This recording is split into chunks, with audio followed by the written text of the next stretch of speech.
اللہ تعالیٰ رمضان کی ہر رات میں ایک منادی پکارنے والے کو حکم فرماتے ہیں کہ وہ 3 بار یہ آواز لگائے، کیا کوئی مانگنے والا ہے جسے میں عطا کروں؟ کیا کوئی توبہ کرنے والا ہے کہ میں اس کی توبہ قبول کروں؟ کیا کوئی مغفرت چاہنے والا ہے کہ میں اس کی مغفرت کروں؟ کون ہے جو بے نیاز اللہ کو قرض دے، ایسا بے نیاز جو محتاج نہیں، اور ایسا پورا پورا ادا کرنے والا جو ذرا بھی کمی نہیں کرتا؟ پھر حضور اکرم صلی اللہ علیہ وآلہ وسلم نے فرمایا، حق تعالی شانو رمضان شریف میں روزانہ افطار کے وقت ایسے 10 لاکھ آدمیوں کو جہنم سے خلاصی عطا فرماتے ہیں جو جہنم کے مستحق ہو چکے ہوتے ہیں۔ اور جب رمضان کا آخری دن ہوتا ہے نا، تو اللہ تعالیٰ ایک رمضان سے آخر رمضان تک جہنم سے آزاد کیے گئے لوگوں کے برابر لوگوں کو اس ایک دن میں جہنم سے آزاد فرماتے ہیں۔ اور جس رات شب قدر ہوتی ہے نا، تو اللہ تعالیٰ حضرت جبرائیل علیہ السلام کو حکم فرماتے ہیں، وہ فرشتوں کی ایک بڑی فوج کے ساتھ زمین پہ اترتے ہیں۔ ان کے ساتھ ایک سبز جھنڈا ہوتا ہے جس سے وہ کعبے پر نصب دیتے ہیں، اور حضرت جبرائیل علیہ السلام کے 100 بازو ہیں، جن میں سے 2 بازو وہ صرف اسی رات میں کھولتے ہیں۔ جب وہ انہیں کھولتے ہیں نا، تو وہ انہیں مشرق سے مغرب تک پھیلا دیتے ہیں۔ پھر حضرت جبرائیل علیہ السلام فرشتوں کو ترغیب دیتے ہیں کہ جو مسلمان بھی آج کی رات میں کھڑا ہو، بیٹھا ہو، نماز پڑھ رہا ہو اور ذکر کر رہا ہو، وہ اس سے سلام کریں، مصافحہ کریں اور ان کی دعاؤں پر آمین کہیں۔ یہ حالت صبح تک جاری رہتی ہے۔ جب صبح ہوتی ہے تو جبرائیل علیہ السلام آواز دیتے ہیں، اے فرشتوں کی جماعت، اب کوچ کرو اور واپس چلو۔ فرشتے ان سے پوچھتے ہیں کہ اے جبرائیل، اللہ تعالیٰ نے حضرت محمد مصطفیٰ صلی اللہ علیہ وآلہ وسلم کی امت کے مومنوں کی حاجتوں اور ضرورتوں کے بارے میں کیا معاملہ فرمایا؟ جبرائیل علیہ السلام فرماتے ہیں، اللہ تعالیٰ نے ان کی طرف توجہ فرمائی اور 4 آدمیوں کے سوا سب کو معاف فرما دیا۔ صحابہ کرام نے پوچھا، یا رسول اللہ صلی اللہ علیہ وآلہ وسلم، وہ 4 آدمی کون ہیں جن کی مغفرت نہیں ہوتی؟ تو آپ صلی اللہ علیہ وآلہ وسلم نے فرمایا کہ نمبر 1 وہ آدمی جو شراب کا عادی ہو، نمبر 2 ماں باپ کا نافرمان، نمبر 3 رشتہ توڑنے والا اور صلہ رحمی یعنی رشتہ داروں سے اچھا برتاؤ نہ کرنے والا، نمبر 4 وہ شخص جو دل میں کینہ رکھتا ہو اور آپس میں تعلق توڑنے والا ہو۔ پھر حضرت محمد مصطفیٰ صلی اللہ علیہ وآلہ وسلم نے بات چیت کو آگے بڑھاتے ہوئے ارشاد فرمایا، جب عید الفطر کی رات ہوتی ہے نا، تو آسمانوں میں اس کا نام لیلۃ الجائزہ یعنی انعام کی رات رکھا جاتا ہے، اور جب عید کی صبح ہوتی ہے تو اللہ تعالیٰ فرشتوں کو تمام شہروں میں بھیج دیتے ہیں۔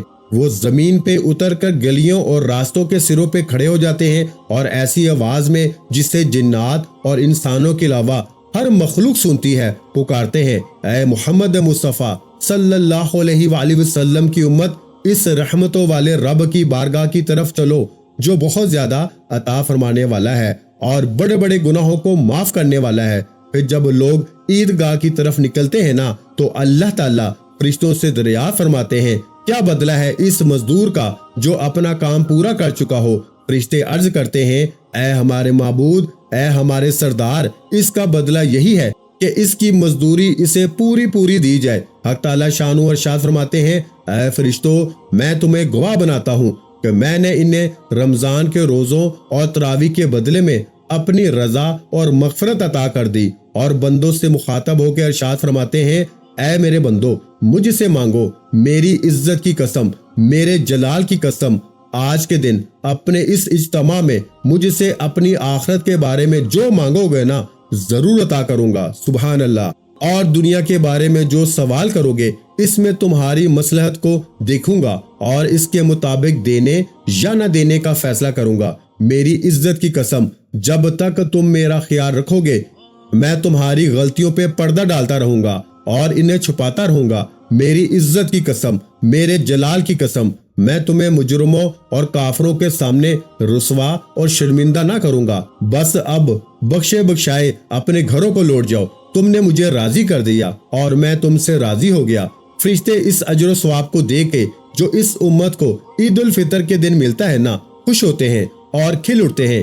حضرت سلمان رضی اللہ تعالیٰ عنہ کہتے ہیں کہ نبی کریم صلی اللہ علیہ وآلہ وسلم نے شعبان کی آخری تاریخ میں ہمیں واعظ دیتے ہوئے ارشاد فرمایا، اے لوگو، تمہارے اوپر ایک مہینہ آ رہا ہے جو بہت بڑا مہینہ ہے، بہت مبارک مہینہ ہے۔ اس مہینے میں ایک رات جو 1000 مہینوں سے بڑھ کر ہے، اللہ تعالیٰ نے اس کے روزے کو فرض فرمایا اور اس کی رات کے قیام یعنی تراویح کو ثواب کی چیز بنایا۔ جو شخص اس مہینے میں کسی نیکی کے ساتھ اللہ تعالیٰ کا قرب حاصل کرے وہ ایسا ہے جیسے غیر رمضان میں ایک فرض ادا کیا، اور جو شخص اس مہینے میں کوئی فرض ادا کرے نا وہ ایسا ہے جیسے غیر رمضان میں 70 فرض ادا کیے۔ یہ مہینہ میرے بھائیوں صبر کا ہے اور صبر کا بدلہ جنت ہے، اور یہ مہینہ لوگوں کے ساتھ غم خواری اور ہمدردی کرنے کا ہے۔ اس مہینے میں مومن کا رزق بڑھا دیا جاتا ہے۔ اس مہینے میں جو شخص کسی روزے دار کا روزہ افطار کرائے گا نا تو یہ اس کے لیے گناہوں کی معافی اور آگ سے خلاصی کا سبب ہوگا، اور اسے روزہ دار کے ثواب جتنا ثواب بھی ملے گا، مگر روزہ دار کے ثواب میں سے کچھ بھی کم نہیں کیا جائے گا۔ صحابہ کرام نے عرض کیا، یا رسول اللہ صلی اللہ علیہ وآلہ وسلم، ہم میں سے ہر شخص اتنی طاقت نہیں رکھتا کہ روزے دار کو افطار کرا سکے۔ تو آپ صلی اللہ علیہ وآلہ وسلم نے فرمایا، یہ ثواب پیٹ بھر کے کھلانے پہ موقوف نہیں، بلکہ ایک کھجور یا ایک گھونٹ پانی یا ایک گھونٹ لسی سے روزہ افطار کرانے پر بھی اللہ تعالیٰ یہ ثواب عطا فرما دیتے ہیں۔ یہ ایسا مہینہ ہے کہ اس کا پہلا حصہ اللہ تعالیٰ کی رحمت ہے، درمیانی حصہ مغفرت ہے اور آخری حصہ آگ سے آزادی کا ہے۔ جو شخص اس مہینے میں اپنے غلام سے اس کا بوجھ یعنی ذمہ داری اور کام کاج کم کر دے تو حق تعالیٰ شانو اس کی مغفرت فرما دیتے ہیں اور اسے آگ سے آزادی فرما دیتے ہیں۔ اس مہینے میں 4 چیزوں کی کثرت کرو، جن میں سے 2 چیزیں اللہ تعالیٰ کی رضا کے واسطے اور 2 چیزیں ایسی ہیں کہ جن کو حاصل کیے بنا تمہیں کوئی چارہ نہیں۔ پہلی 2 چیزیں جن سے تم اپنے رب کو راضی کرو نا وہ کلمہ طیبہ اور استغفار کی کثرت ہے، اور دوسری 2 چیزیں یہ ہیں کہ جنت کی طلب کرو اور آگ سے پناہ مانگو۔ جو شخص کسی روزے دار کو پانی پلائے، حق تعالیٰ قیامت کے دن میرے حوض سے اسے ایسا پانی پلائیں گے کہ جسے پینے کے بعد جنت میں داخل ہونے تک اسے پیاس نہیں لگے گی۔ حضرت ابو سعید خدری رضی اللہ تعالیٰ عنہ فرماتے ہیں کہ رسول اللہ صلی اللہ علیہ وآلہ وسلم نے ارشاد فرمایا، جب رمضان کی پہلی رات ہوتی ہے نا تو آسمان کے دروازے کھول دیے جاتے ہیں اور پھر رمضان کے آخر تک ان میں سے ایک بھی دروازہ بند نہیں کیا جاتا۔ جو مومن بندہ رمضان کی رات میں نماز پڑھتا ہے تو اللہ تعالیٰ اس کے ہر سجدے کے بدلے میں 1500 نیکیاں لکھ دیتے ہیں اور اس کے لیے جنت میں لال یاقوت کا ایک ایسا گھر بنا دیتے ہیں جس کے 60,000 دروازے ہوتے ہیں۔ ہر دروازے کے سامنے سونے کا ایک محل ہوتا ہے جس پہ لال یاقوت کا کام کیا گیا ہوتا ہے۔ پھر جب مومن بندہ رمضان کے پہلے دن کا روزہ رکھتا ہے تو اس کے پچھلے تمام گناہ معاف کر دیے جاتے ہیں اگلے رمضان کے اسی دن تک، اور اس کے لیے 70,000 فرشتے صبح کی نماز سے لے کے سورج ڈوبنے تک استغفار کرتے رہتے ہیں، اور ہر اس سجدے کے بدلے جو اس نے رمضان کی رات یا دن میں کیا، جنت میں ایک ایسا درخت لگا دیا جاتا ہے جس کے سائے میں ایک شاہ سوار 500 سال چلتا رہے نا تو پھر بھی اس کا سایہ ختم نہ ہو۔ حضرت سہل رضی اللہ تعالیٰ عنہ سے روایت ہے کہ نبی کریم صلی اللہ علیہ وآلہ وسلم نے ارشاد فرمایا، جنت کا ایک دروازہ ہے جسے ریان کہا جاتا ہے، اس دروازے سے نا قیامت کے دن صرف روزے دار جنت میں داخل ہوں گے، ان کے سوا کوئی ایک شخص بھی اس دروازے سے نہیں جائے گا۔ چنانچہ جب قیامت کا دن ہوگا تو کہا جائے گا، کہاں ہے روزے دار؟ روزے دار کھڑے ہو جائیں گے، اس دروازے سے ان کے سوا کوئی داخل نہیں ہو سکے گا۔ جب وہ داخل ہو جائیں گے نا تو وہ دروازہ بند کر دیا جائے گا، پھر اس دروازے سے کوئی بھی داخل نہ ہوگا۔ حضرت ابو ہریرہ رضی اللہ تعالیٰ عنہ فرماتے ہیں کہ نبی کریم صلی اللہ علیہ وآلہ وسلم نے ارشاد فرمایا کہ ابن آدم کے ہر نیکی کے عمل کا ثواب 10 گنا سے 700 گنا تک بڑھا دیا جاتا ہے، سوائے روزے کے، کیونکہ اس کے بارے میں اللہ تعالیٰ ارشاد فرماتے ہیں، روزہ میرے لیے ہے اور میں خود اپنی شان کے مطابق اس کا اجر عطا کروں گا، کیونکہ روزہ دار میرا بندہ میری خاطر اپنی خواہش اور کھانے پینے کو چھوڑ دیتا ہے۔ روزہ دار کے لیے 2 خوشیاں ہیں، ایک خوشی افطار کے وقت، دوسری خوشی اس وقت جب وہ اپنے پروردگار سے ملاقات کرے گا، اور روزے دار کے منہ کی بو اللہ کے نزدیک مشک کی خوشبو سے بھی زیادہ پاکیزہ ہے۔ حضرت ابو ہریرہ رضی اللہ تعالیٰ عنہ سے روایت ہے کہ رسول اللہ صلی اللہ علیہ وآلہ وسلم نے ارشاد فرمایا، روزہ ڈھال ہے، اس لیے جب تم میں سے کوئی روزے سے ہو نا تو بے حیائی والا کام نہ کرے اور نہ ہی کوئی جہالت کا کام کرے، اور اگر کوئی شخص اس سے جھگڑا یا اسے برا بھلا کہے تو وہ جواب میں 2 بار یوں کہے، میں روزے سے ہوں، میں روزے سے ہوں، قسم اس ذات کی جس کے قبضہ میں میری جان ہے، روزے دار کے منہ کی بدبو اللہ تعالیٰ کو مشک کی خوشبو سے بھی زیادہ پسند ہے۔ اللہ تعالیٰ روزے دار کے بارے میں ارشاد فرماتے ہیں، اس نے اپنا کھانا پینا اور اپنی خواہش کو میری خاطر چھوڑ دیا، روزہ میرے لیے ہے اور میں خود اس کا بدلہ دوں گا، اور ایک نیکی کا ثواب 10 گنا ملے گا۔ رمضان مبارک میں جنت کے دروازے کھول دیے جاتے ہیں، ایک بھی دروازہ بند نہیں رہتا، اور جہنم کے دروازے بند کر دیے جاتے ہیں اور ایک بھی دروازہ کھلا نہیں رہتا۔ اس لیے یہ عمل نیکیوں کا مہینہ ہے۔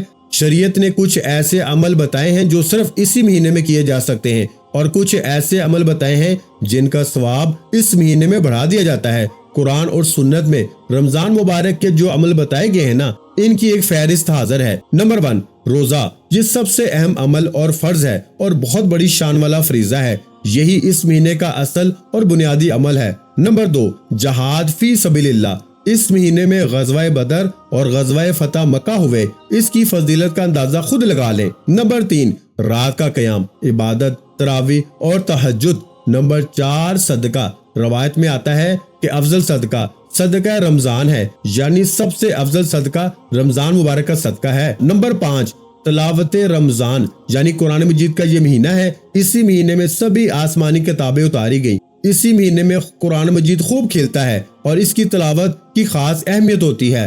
نمبر 6، اعتکاف، یہ عبادت رمضان کے آخری عشرے یعنی 10 دنوں کے ساتھ ایک مضبوط سنت کے طور پر جڑی ہوئی ہے، حالانکہ واجب یا نفل اعتکاف کسی بھی وقت کیا جا سکتا ہے۔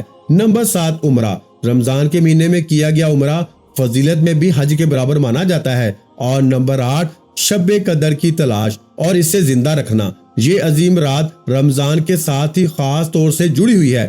نمبر 9، ذکر، استغفار، درود شریف اور دعا کی کثرت، رمضان میں ذکر اور دعا زیادہ قبول ہوتی ہے اور بہت مقبول مانی جاتی ہے۔ نمبر 10، صلہ رحمی، رشتوں کو نبھانا، اللہ تعالیٰ ہمیں ان سبھی نیک عملوں کی توفیق عطا فرمائے۔ پیارے دوستو، آخر میں اللہ تبارک و تعالیٰ سے دعا ہے کہ اللہ تبارک و تعالیٰ ہمیں رمضان مبارک کے اس آخری عشرے میں بھرپور عبادت کرنے کی توفیق عطا فرمائے، اور اللہ تبارک و تعالیٰ ہماری مغفرت فرمائے، اور اللہ تبارک و تعالیٰ ہمارا خاتمہ بالایمان فرمائے۔ آمین ثم آمین۔ دوستو، اگر آپ کو ویڈیو پسند آئی ہو تو اپنے دوستوں کے ساتھ شیئر ضرور کیجیے گا۔ اپنا بہت سا خیال رکھیے گا، مجھے اپنی دعاؤں میں یاد رکھیے گا۔ ملتے ہیں انشاءاللہ العزیز ایک اور نئے روحانی وظیفے کے ساتھ، اس وقت تک کے لیے خدا حافظ۔ السلام علیکم ورحمۃ اللہ وبرکاتہ۔ جزاک اللہ۔